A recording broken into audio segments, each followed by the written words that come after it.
और भोपाल से एक खबर आपको बताते हैं, शिक्षा भर्ती को लेकर बड़ा आंदोलन। जहां शिक्षक भर्ती वर्ग 2, वर्ग 3 में पद वृद्धि की मांग को लेकर प्रदर्शन। भोपाल के अंबेडकर पार्क में हल्ला बोल। प्रदेश भर के शिक्षक अभ्यर्थी भोपाल पहुंचेंगे।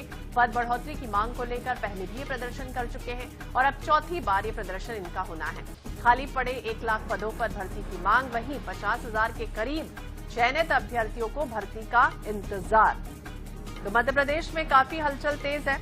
शिक्षकों की भर्ती को लेकर एक बड़ा विरोध प्रदर्शन होना है और ये प्रदर्शन वर्ग 2, वर्ग 3 शिक्षक भर्ती की जो श्रेणियां हैं उसमें नियुक्तियों की जो संख्या है उसे बढ़ाने की मांग की जा रही है। तो पूरे राज्य से चयनित शिक्षक अभ्यर्थी भोपाल पहुंच चुके हैं और जल्द से जल्द ये बड़ा आंदोलन एक तरह से जिसमें पद वृद्धि की मांग को लेकर भोपाल के अंबेडकर पार्क में हल्ला बोल किया जाएगा।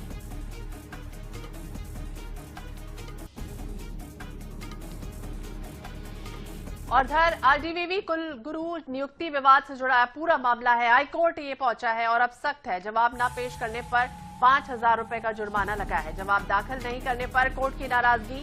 जस्टिस विशाल धगट ने दिया है अंतिम मौका। वहीं 6 अप्रैल को अगली सुनवाई होनी है।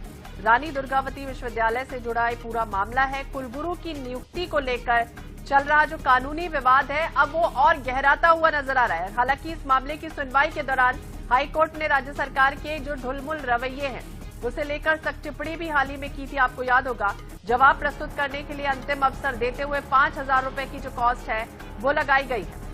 तो एनएसयूआई के जिला अध्यक्ष सचिन रजक ने याचिका दायर की थी। कुलगुरु प्रोफेसर राजेश वर्मा की नियुक्ति को सीधे तौर पर चुनौती दी गई। तो 6 अप्रैल को अगली सुनवाई की जाएगी।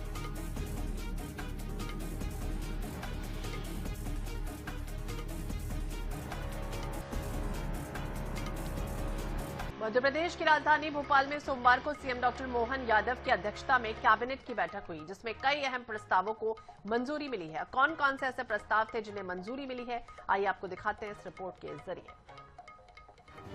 मुख्यमंत्री डॉक्टर मोहन यादव की अध्यक्षता में मध्य प्रदेश मंत्रिमंडल की बैठक आयोजित की गई। बैठक में जिन प्रस्तावों को मंजूरी दी गई है उनमें 940 करोड़ की राशि निर्माण परियोजनाओं को स्वीकृत किए गए। दिव्यांगता के क्षेत्र में कार्यरत अतिथि शिक्षकों का मानदेय 9,000 की जगह 18,000 का मानदेय देने का निर्णय। पूरक घोषणा आहार का मानदेय 8 रुपए प्रतिदिन से बढ़ाकर 12 रुपए प्रतिदिन किया गया। ओबीसी के युवक युवतियों को सैन्य बल और पुलिस भर्ती के लिए सक्षम बनाने के लिए शौर्य संकल्प प्रशिक्षण योजना शुरू की गई। शौर्य संकल्प प्रशिक्षण योजना 3 साल तक चलेगी। हर साल 4,000 युवकों को प्रशिक्षण दिया जाएगा। संभाग स्तर पर 10 जगहों पर सेंटर बनेंगे। कृषि स्वस्थ पोषण और आपदा प्रबंधन के लिए स्टेट एआई मिशन को मंजूरी मिली है। मध्य प्रदेश ने एक महत्वपूर्ण निर्णय लिया है। मध्य प्रदेश के अंदर एक एआई मिशन हम प्रारंभ कर रहे हैं।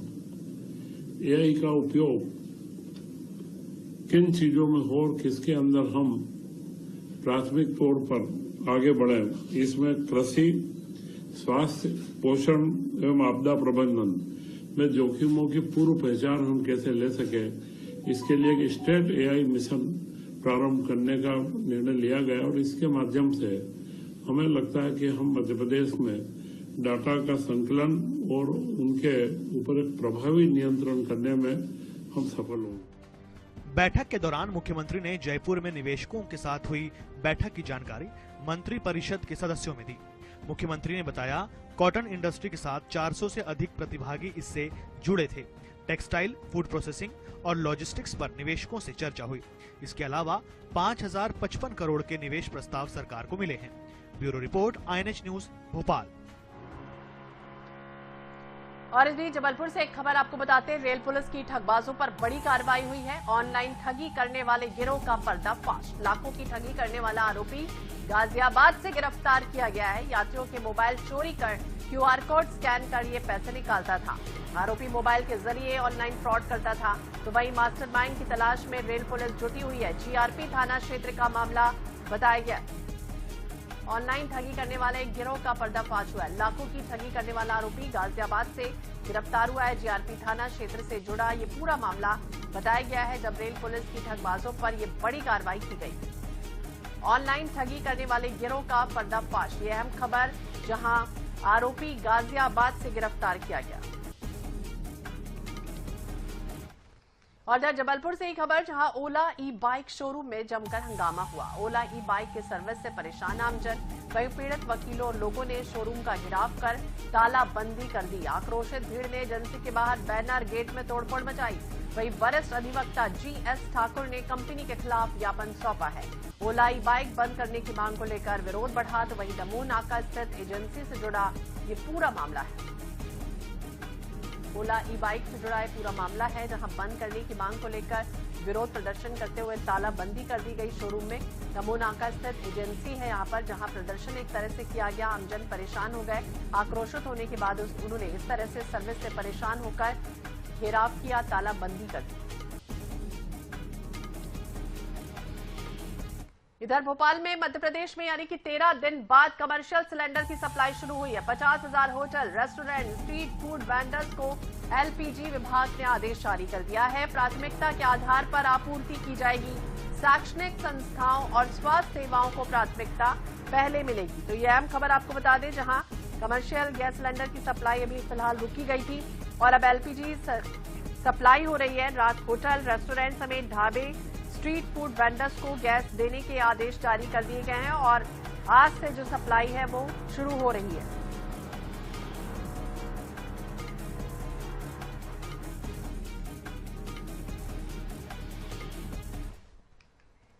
जबलपुर में रोल्स मनिया में खाद्य विभाग के छापे से जुड़ा मामला है कि फ्रीजर में वेज और नॉनवेज रख दिया गया।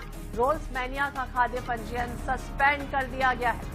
खाद्य अधिकारियों ने आकस्मिक निरीक्षण किया था। मदन महल के रोल्स मैनिया का ये पूरा मामला बताया गया, जब एक ही फ्रिज में वेज नॉनवेज सामान रखा हुआ था।